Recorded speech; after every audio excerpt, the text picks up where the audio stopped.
Oi pessoal, hoje eu estou aqui no nosso podcast Sempre Saúde com a doutora Kátia Coleman da Global Clean para a gente falar um pouco sobre saúde bucal. É um tema que eu julgo super importante porque cuidar da boca é cuidar da nossa saúde, não é, doutora Kátia? A saúde começa pela boca? Eu concordo com essa frase. Fala, a gente sempre enxerga os pacientes, as pessoas como um todo. E a boca faz parte do todo. Sim. E é por ali que a gente, além de se nutrir, de se alimentar para ser saudável, faz parte da nossa comunicação, está muito ligado com a autoestima, com o bem-estar. Sim. Então a gente usa a boca o tempo inteiro para falar, para comer, para se expressar. Então eu vejo isso como um ponto central e eu amo trabalhar na boca também. E assim, às vezes as pessoas não dão muito valor, né, por uma escovação do jeito certo, o uso do fio dental, né? Qual que é a importância mesmo de fazer a higiene bucal diariamente, depois de todas as refeições? Qual que é o melhor cuidado que a gente pode ter com a higiene bucal? Bom, o melhor cuidado que a gente pode ter, sem dúvida nenhuma, é escovar e passar fio dental. A pasta de dente, existem várias que a gente pode estar escolhendo para um problema determinado ou não, ou só de uma forma preventiva, mas a escova e o fio são insubstituíveis. E qual a importância de estar fazendo isso com frequência? Diferente do nosso corpo, que pode ir adoecendo espontaneamente, né?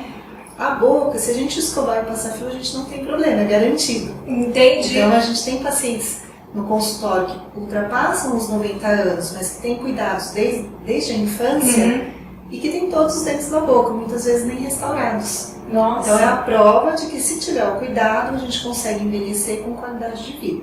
É claro que no meio do caminho pode ter um acidente, um trauma, bater, lascar, quebrar alguma coisa. Mas se tiver o cuidado no dia a dia de escova e fio dental, a gente tem de tudo para envelhecer com qualidade de vida. Além de que assim, um problema na boca pode refletir para o corpo inteiro. Sim, né? Pode refletir para várias doenças, né? Tem pessoas que têm mais tendência a ter cáries do que outras? Tem. Até de vez em quando a gente recebe no consultório assim, marido e mulher. Daí a mulher fala assim, puxa vida, eu escovo mais. Isso mesmo. E meu marido escova menos, ele nunca tem cárie, eu sempre tenho a cárie. O meu filho mesmo, assim, ele tem que ficar pegando no pé para escovar o dente, ele nunca teve Nunca tem nada. Então a gente avalia assim, é claro que tem fatores individuais, como quantidade de saliva mesmo produzida, por exemplo, é um fator. Mas o que a gente mais observa desses pacientes que têm mais ou menos cárie é a frequência de ingestão de alimentos. Então aquele paciente que come menos, até os nutricionistas não gostam, né? Que a gente fala isso. Mas eu falo, tudo na vida é um equilíbrio, né? Então dá para seguir o que a nutricionista fala também. Mas os pacientes que se alimentam com uma maior frequência, eles têm mais chance de ter cárie se não for feita a higienização depois de cada ingestão de alimento. Entendi. Mas qual é o principal alimento que vai dar cárie na gente? É o carboidrato. Então o que eu oriento para os pacientes também, de conversar com o nutricionista, se esses lanchinhos que eles recomendam, se eles podem ser lanches pobres em carboidrato. Entendi. Que geralmente é o que o nutricionista recomenda. Nenhum nutricionista fala para a gente tomar café com bolo. Né? Exatamente. Então não, o carboidrato... Vai ter um pico de insulina lá, né? Então eu falo assim, entre escolher uma barrinha de cereal, que tem alguma coisa grudenta para manter aqueles cereais unidos, e escolher os próprios cereais ou as castanhas soltas, né, mais naturais, é melhor optar pelas castanhas soltas. Entendi. Tem um pouquinho de carboidrato ali? Tem, mas é uma quantidade muito menor. É um alimento que vai grudar muito menos no nosso dente. E a gente sabe que ninguém escova 6 vezes por dia. É muito difícil. Não dá. Nem a gente que é dentista, que sabe de toda a importância, a gente não tem tempo no dia a dia da gente de fazer 5, 6 escovações. Sim. Então a gente vai escovar depois das principais refeições, depois de café da manhã, almoço e antes de dormir é o fundamental. E nessas outras quebras, procurar alimentos que sejam mais saudáveis, com menos carboidrato. Então assim, uma fruta natural, por exemplo, e em seguida, não dá tempo de escovar o dente, porque de repente está trabalhando. Pelo menos tomar um bolinho de água. Por quê? Toda vez que come carboidrato, aumenta a produção de bactéria e a bactéria vai deixar a boca da gente ácida. Entendi. O ácido vai tirar o mineral do dente e vai fazer o buraquinho da cárie. Entendi. Se eu ajudar a tomar um golinho de água depois de uma ingestão de carboidrato ou de qualquer alimento, eu já estou ajudando a minha boca a voltar a um pH neutro. Se o pH estiver neutro, eu não tenho a cárie. Entendi. E a língua? É importante escovar a língua? É importante escovar também. Porque a língua ela tem várias saliências, entrâncias, que faz parte da anatomia dela. Sim. Que são as papilas gustativas, por onde a gente sente o gosto dos alimentos. Mas ali acumula muita bactéria, acumula bastante alimento também.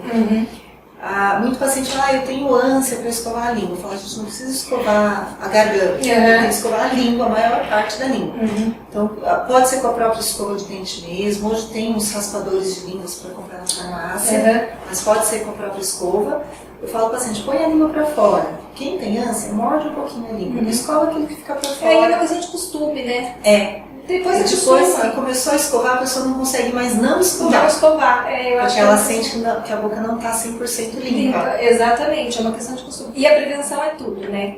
Sim, eu falo, a prevenção é gostoso a gente se manter saudável.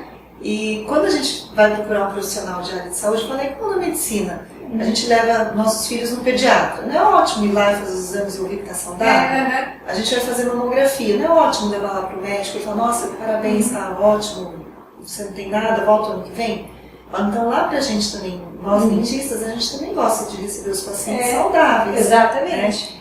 E o que eu vejo para o paciente também, além do benefício de saúde, que é o maior que a gente pode ter, a prevenção é barata de fazer, é rápido de fazer, é agradável de fazer. E evita de você sentir dor, né? Porque dor de dente, nossa senhora, dor de tem dente. Dor. Então tudo isso só tem vantagem. Né? Eu já precisei fazer canal e, nossa, é uma coisa né, muito dolorida. O tempo que também o tempo que você leva. gasta para fazer, para finalizar, né? Sim, então a prevenção, assim, é cuidar mesmo para evitar que você precise fazer um procedimento mais doloroso, né? Que precise.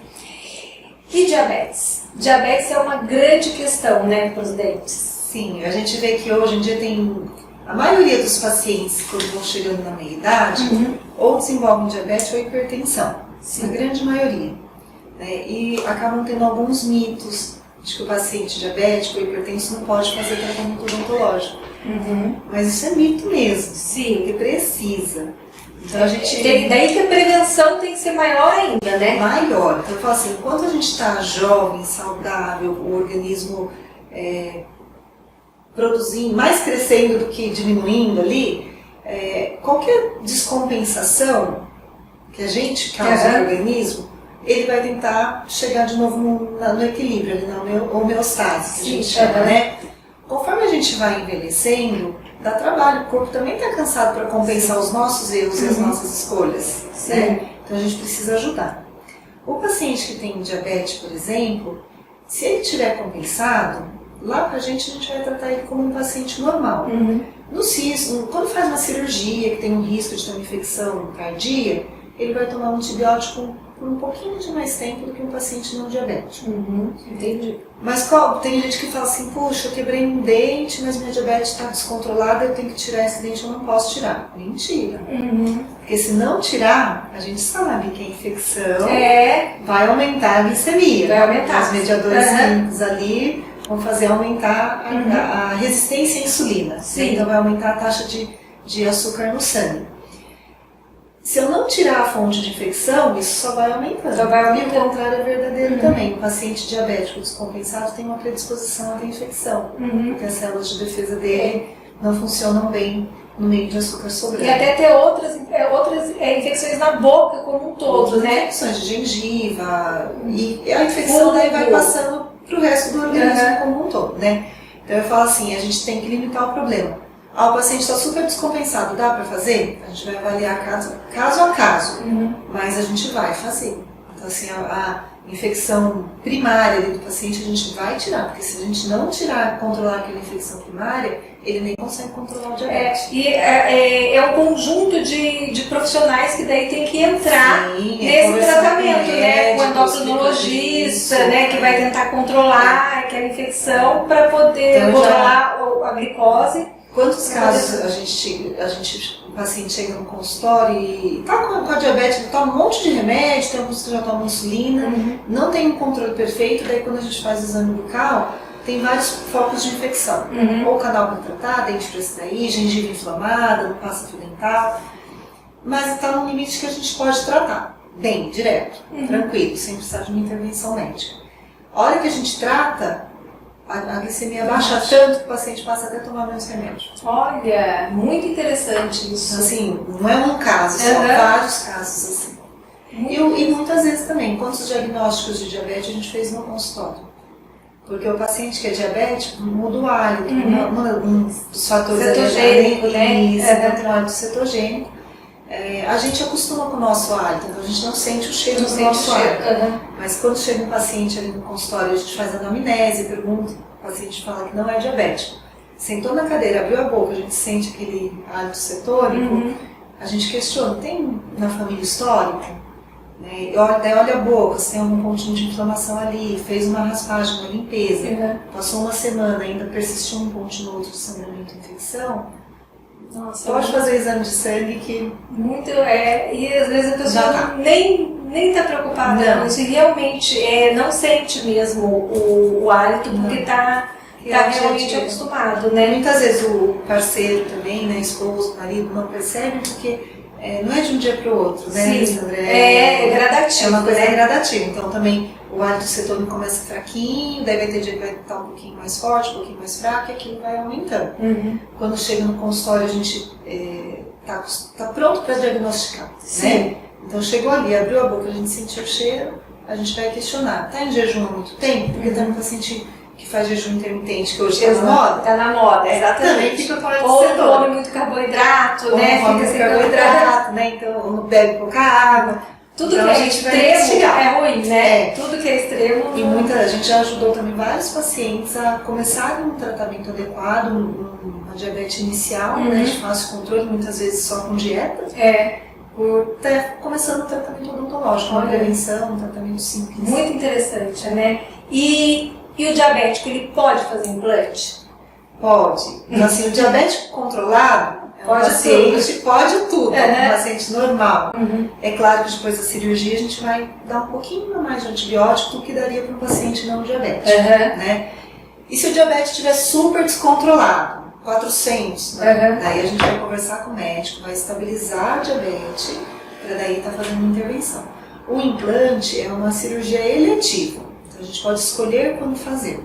Uma extração de um dente quebrado infeccionado, não. Então isso a gente faz para até melhorar a diabetes. O implante dá para ser num ambiente controlado. A pessoa pode estar bem primeiro para poder realizar o implante. Então, falar um dente de siso, você vai tirar, doutora, se a diabetes estiver descompensada? Se ali for um foco de infecção, eu vou tirar.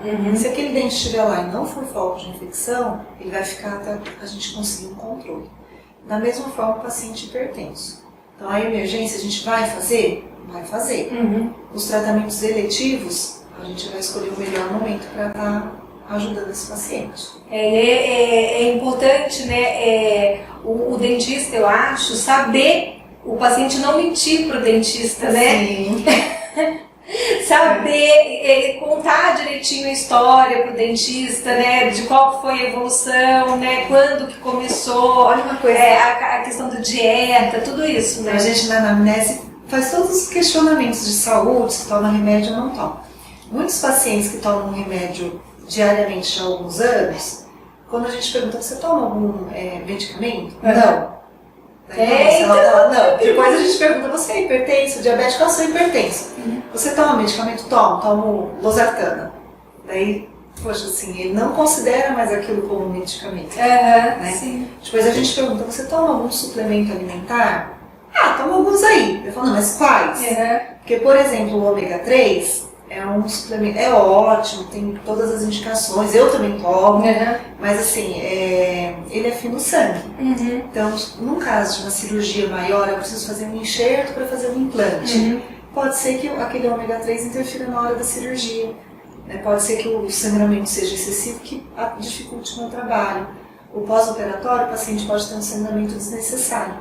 Então, não que o paciente vai parar de tomar ômega 3 o resto da vida. Não, né? A gente pede para uns 2, 3 dias antes parar de tomar. No dia da cirurgia não toma, no outro dia retoma. Entendi. E daí já vai estar... E assim, é de responsabilidade do paciente, né? Ele tem que ser responsável em fornecer as informações. A gente fala muito isso aqui também no laboratório, que quando a gente pergunta se está tomando algum medicamento, se fez o preparo direitinho para o exame, o paciente, só que isso influencia direto no resultado do exame dele, que é a mesma coisa no tratamento, né? Que pode A gente influenciar. vai tomar outro, né? A gente faz, então fala assim, tem um anestésico especial para quem é hipertenso? Tem.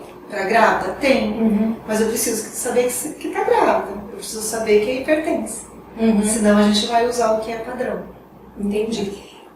Aproveitando que você falou de gravidez, as mamães que estão querendo engravidar, né, que não são mamães ainda, é importante elas visitarem o dentista antes? Até lá no consultório a gente tem um programa de pré-natal odontológico. Olha, que legal! Aí, ó, eu nem sabia. É que eu sou mamãe de 3, então antes de engravidar da primeira, né, era uma coisa que me preocupava bastante. Então eu fui estudar e vi que em vários países do mundo o pré-natal da gestante tem ali dentro do programa o atendimento odontológico. Falei, por que a gente não faz isso aqui? Porque precisa. Então, o ideal é, se a pessoa estivesse programando para engravidar, passar lá no consultório para a gente estar fazendo os exames preventivos. Da mesma forma, quando a pessoa planeja engravidar, ela vem até aqui para fazer um check-up, né? Um ginecologista ou outros check-ups, para saber se está tudo ok para engravidar. Lá a gente faz a mesma coisa, faz esse check-up preventivo e já passa algumas orientações para a gestante. Se for uma coisa inesperada, puxa, engravidei, e agora? Vai lá também. Então eu falo do mesmo jeito que você engravidou sem querer, você não vai começar a fazer o seu pré-natal assim que sabe que está grávida, né? O médico, lá com a gente é a mesma coisa. Por quê? A gestante ela também tem predisposição a ter algumas infecções na gengiva. E o que isso pode acarretar? Se essa infecção, essa inflamação gengival não for cuidada, pode levar a um parto prematuro. Olha! Ou o neném nascer com baixo peso. Se não for prematuro, vai nascer mesmo. Se levar o parto até 40 semanas, o neném nasce com baixo peso. E que mãe que quer isso pro filho? Quem que quer que o filho nasça antes com baixo peso? Então a gestante também tem se tiver que fazer tratamento, entra muito parecido com um diabético. A gente vai tirar toda a fonte de infecção que ela tem, o quanto antes, principalmente antes ali de chegar nos 3 primeiros meses, a gente remove a infecção. Tem algum tratamento eletivo que é importante fazer antes de finalizar a gestação? Entre o 3º e o 6º mês, que é o mais seguro para a gestante, para o neném e para a gente trabalhar. Né? E no finalzinho a gente vai passar a orientação de como cuidar do neném. No começo a gente passa, você fala, mas então é só para tratar? Se eu não tenho nada, eu não preciso ir. Não, a gente orienta também. Então assim, é uma gestante que fica com muita náusea, né, que passa muito mal. Cada vez que ela passa mal, a boca fica muito ácida e ela vai estar perdendo mineral. Vai falar, então é verdade que a gestante enfraquece o dente? Não, uma gestação normal, que você não passou, não ficou enjoada, não enfraquece. Uma gestação que você passou mal todos os dias, você vai ter perdido muito mineral no seu dente. Olha. E o que a gente vai orientar a mamãe? Como que ela vai fazer essa higienização sem sentir enjoo? Quais são os produtos mais voltados para essa primeira época de gestação? Como que a gente vai trabalhar na remineralização desse dente, para que não venha desenvolver uma cárie? Depois passa ali os 3 primeiros meses de gestação, que a maioria das mulheres para de ter os enjoos, daí a gente entra faz o que tem que fazer de tratamento se tiver que fazer. Nos 3 últimos a gente vai ensinar ela a cuidar do neném. Porque para sair de casa nos primeiros meses com o neném é bem difícil. É bem difícil. Né? Então só que o neném, ele precisa higienizar a gengiva também. Então, antes de nascer os dentinhos. Então a gente já vai orientar como ela vai cuidar da higiene bucal do neném e como que ela vai cuidar do primeiro dentinho, que vai nascer entre os 5 e 6 meses de idade do bebê. E assim que nasceu o dentinho, tem que levar lá no dentista também.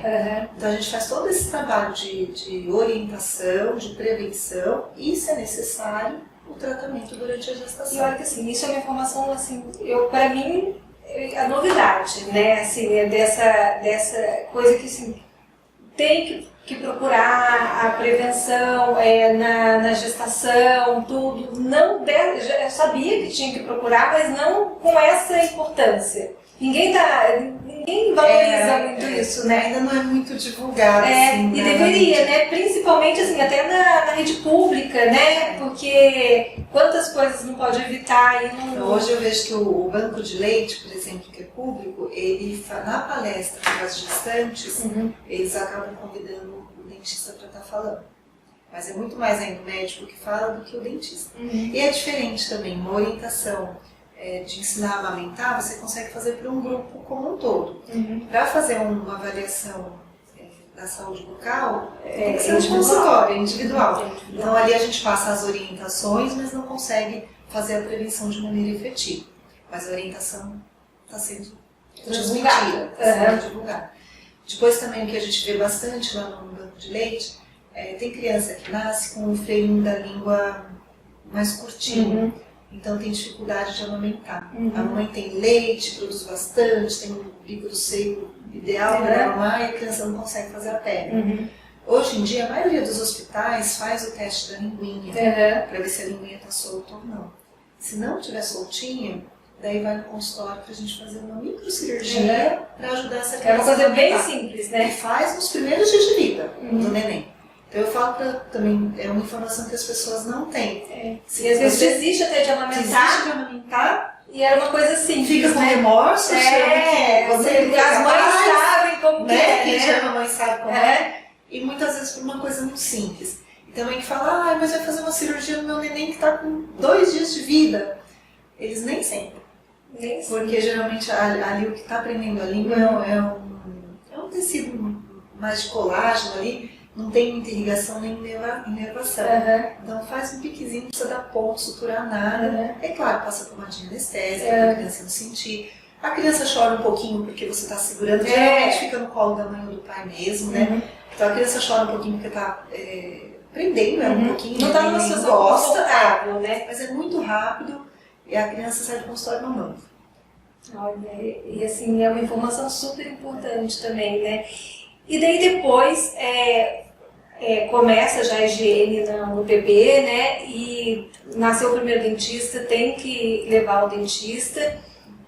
E depois, assim, com qual idade que tem que começar a já fazer o check-up de 6 em 6 meses, de quanto em quanto tempo precisa levar as crianças no dentista? Então a gente orienta assim, que a visita seja periódica, para a maioria 6 meses.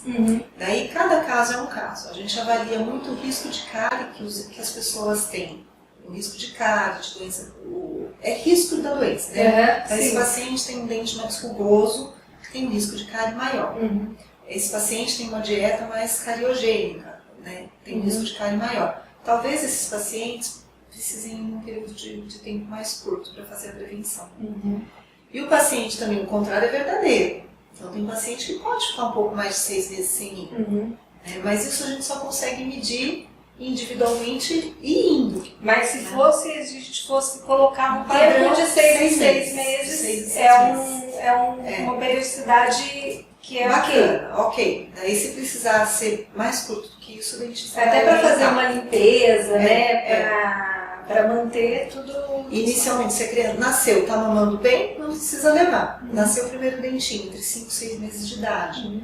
Já leva a primeira consulta. Quando tiver com 1 aninho, leva de novo, 1 ano e meio de novo, 2 anos, 2 anos e meio.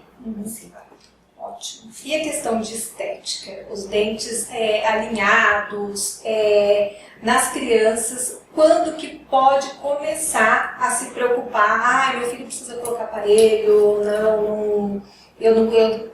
quando que é a idade certa de se preocupar com isso? É uma pergunta super legal, porque os pais falam, meu filho ainda é muito novo, meu filho é muito novo. Eu falo, a gente vai colocar aparelho a partir do momento que perceber que a criança tem uma disfunção. Isso não tem idade.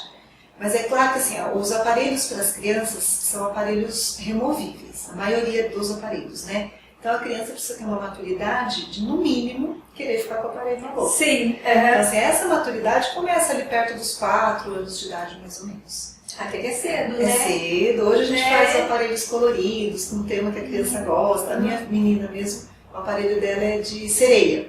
Nossa, Então, é rosa com azul, com Uhum. glitter, com a sereia, a chave que ativa o aparelho é um rabo de sereia cintilante. Nossa! Eu gosto, mostra pros Você amigos, mostra pros amigos. gosta que usa aparelho, não tem vergonha.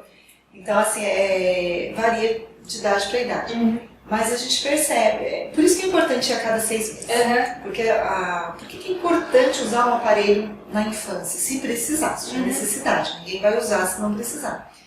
Mas enquanto a criança está crescendo, então a menina até ficar menstruada, o menino um pouquinho mais, ali até uns 14, 15 anos, que ainda tem um estirão de crescimento pela frente, além de movimentar os dentes, de corrigir a posição dos dentes, a gente consegue modular o crescimento ósseo.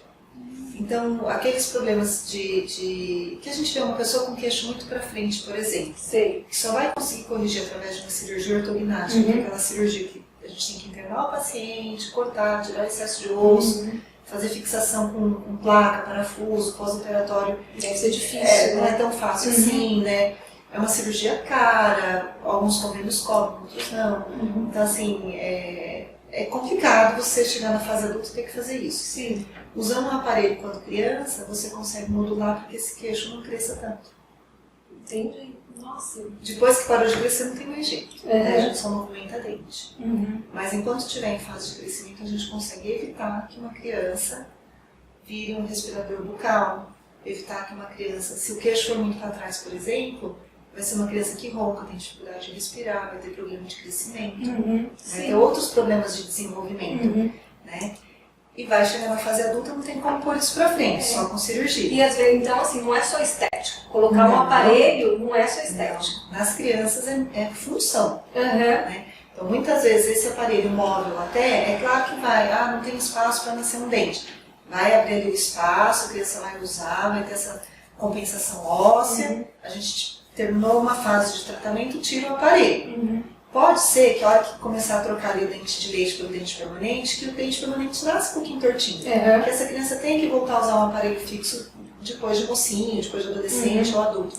Mas se tiver que usar, é por um período curto de tempo. São tratamentos fáceis de fazer. Entendi. Porque vai fazendo uma correção num dente que está um pouquinho fora. Não é criar um espaço enorme para um dente que não cabe na boca. Então, com dente de leite é possível colocar aparelho. Totalmente possível. E às vezes tem que colocar para poder evitar problemas Exatamente. futuros. Exatamente. Né? E assim, a gente fala, não é só para estética, e a estética também é fundamental, né? Porque Também, a autoestima, depois né? a gente vê as mocinhas, as adolescentes, se tem a parte de cima da maxila um pouquinho para trás, não tem lábio. Então, assim, na hora de passar um batom, fica feio. Então, assim, a hora que ficou mocinha ali, a pessoa não ter o sorriso bonito, já é uma coisa que vai dando um constrangimento social. Né? E daí a pessoa fala, mas daí pode fazer um preenchimento labial com ácido hialurônico? Pode, mas o ácido hialurônico tem um tempo de duração, vai durar 10, 12 meses. Então não é um tratamento de escolha para uma pessoa de 14, 15 anos. Né? Porque senão vai ficar refém disso, né? Então você não está agindo na causa do problema, você está tentando remediar. Né? E dá para colocar aparelho e empurrar esse dente mais para frente? Dá para inclinar um pouquinho o dente para frente, para o lábio voltar a aparecer um pouquinho, mas tem um limite. Porque eu não posso, volta da raiz do dente, a gente tem osso. Então eu tenho que movimentar o dente dentro do osso que tem. Não posso querer levar além daquela estrutura óssea que existe. Sim. Ou vai partir para a cirurgia ortognática. Quem já é mais maduro não teve essa possibilidade. Então quem hoje está com 40, 50 anos, usava aqueles aparelhos por fora. Muito feio. Né? Hoje a gente nem vê mais, né? Não existe mais isso? Até existe, mas é difícil a gente ter um caso que precise usar esse aparato. Porque os aparelhos intrabucais a gente vai conseguir fazer uma ancoragem de um aparelho no outro para evitar justamente esse constrangimento social de usar esse aparelho por fora. Portanto que a gente não vê mais, né? Então, graças a Deus a tecnologia conseguiu superar e deixar isso daí lá para trás, mesmo para um caso muito específico ou outro. E existem diversos tipos de aparelho, então? Existem. Esses aparelhos de criança, eles são individualizados. Então não existe um aparelho igual ao outro. Então não existe.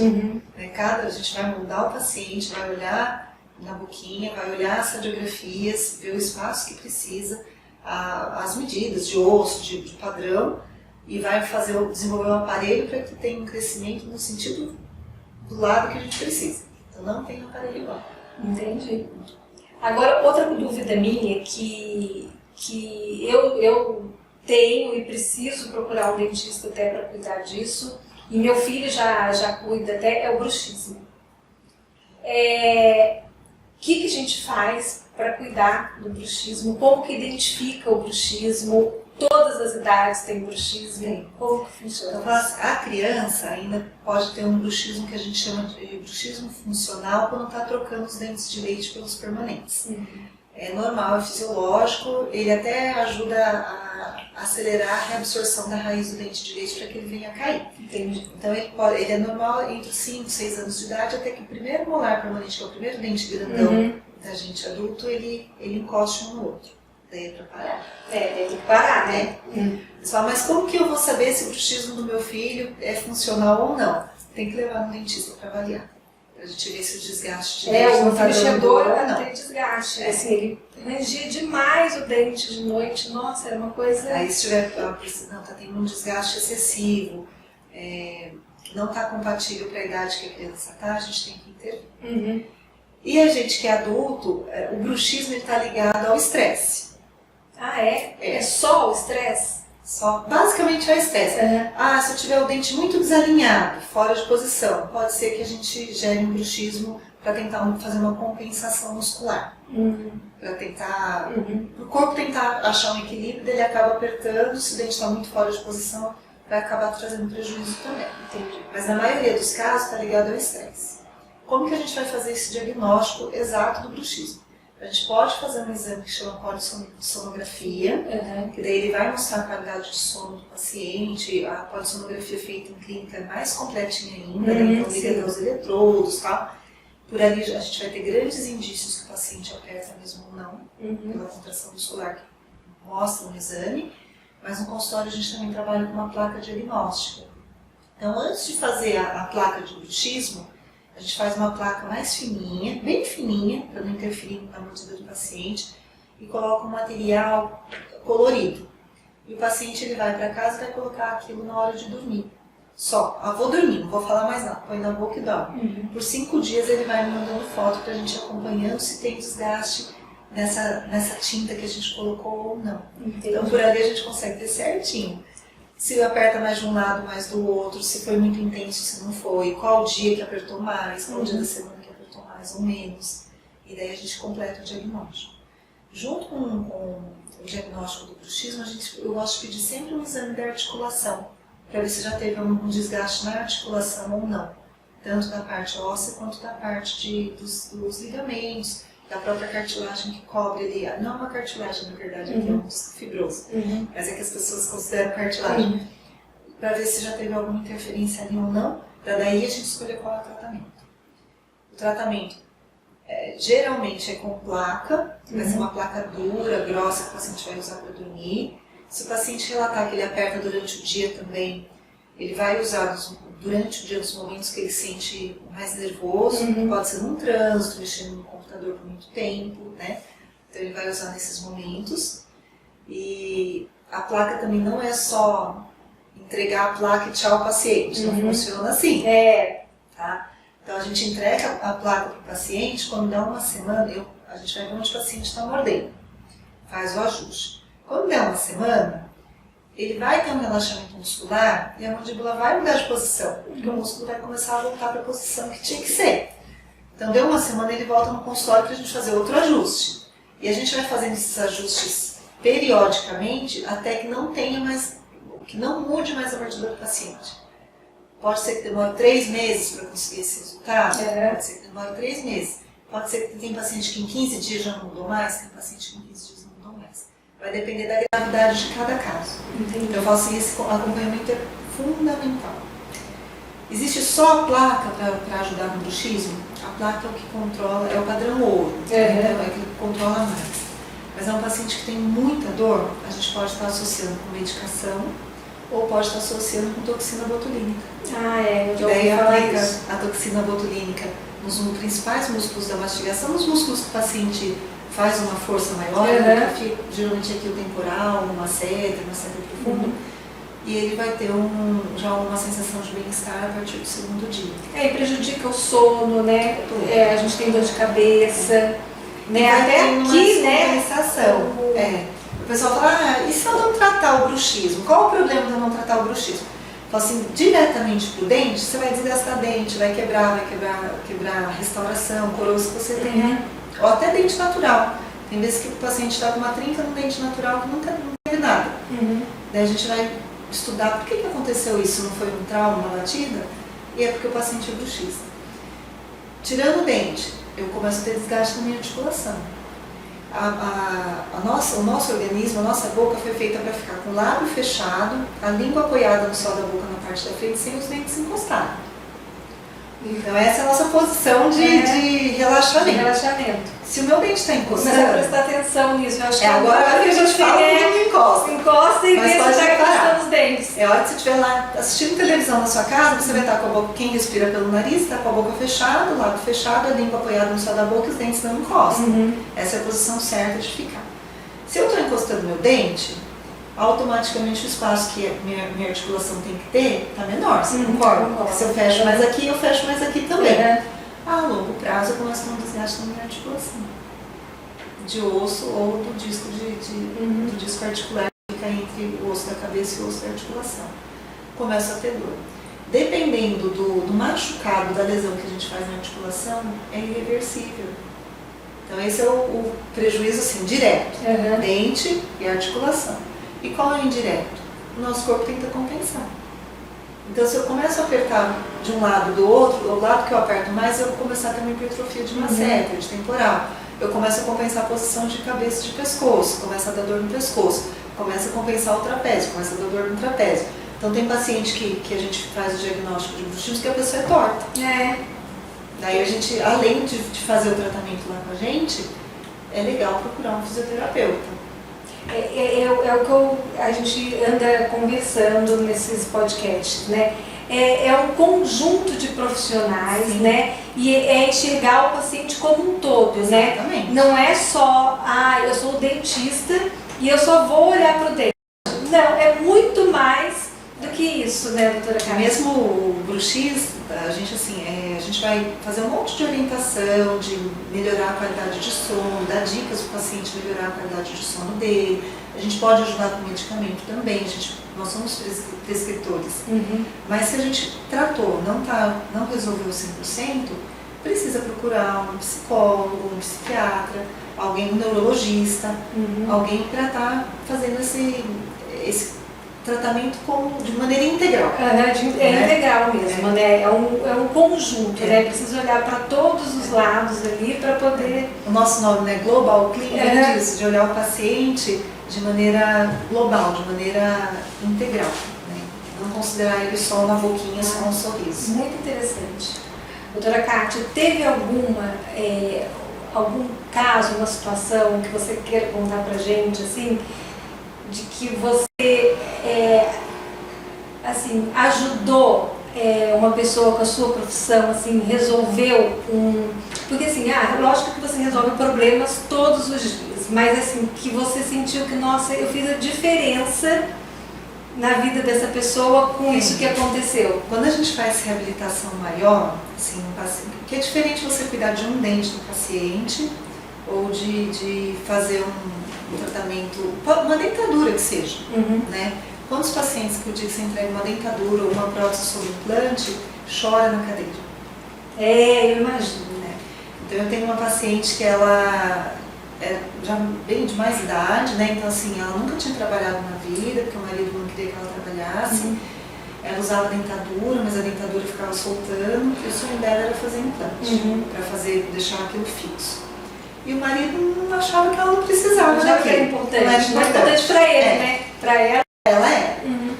Daí ela conversou com o marido, brigou um pouco com ele, se indispôs, arrumou um emprego de faxina e foi ganhar o dinheiro, veio ver quanto custa, né? Ela arrumou um emprego de faxineira e falou, veio lá, Kátia, olha, eu comecei a trabalhar, eu vou juntar meu dinheiro e vou fazer. Falei, isso mesmo. Aí ela falou que se desdobrava para atender o marido em casa, para a hora que o marido chegasse as coisas estarem prontas, para o marido não encher o saco e tal, né?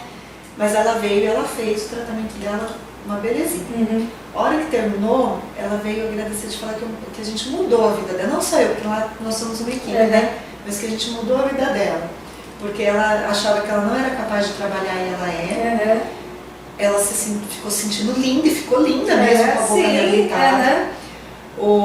Continuou trabalhando quando terminou o tratamento, porque gostou de ter autonomia financeira. Ela falou assim, hoje eu faço tudo que meus netos me pedem, eu faço. Passeio com eles, dou o que eles querem. O marido passou a dar mais valor.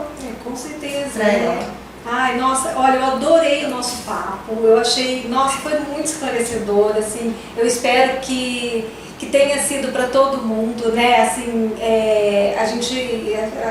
a doutora Kátia trouxe informações pra gente, assim, super importantes. Eu estou muito feliz e espero que a gente possa conversar mais vezes. Eu também. Obrigada pelo convite de estar aqui com vocês. Sempre que puder, a gente estou aqui para levar informação. Obrigada mesmo, viu? Fiquei muito feliz.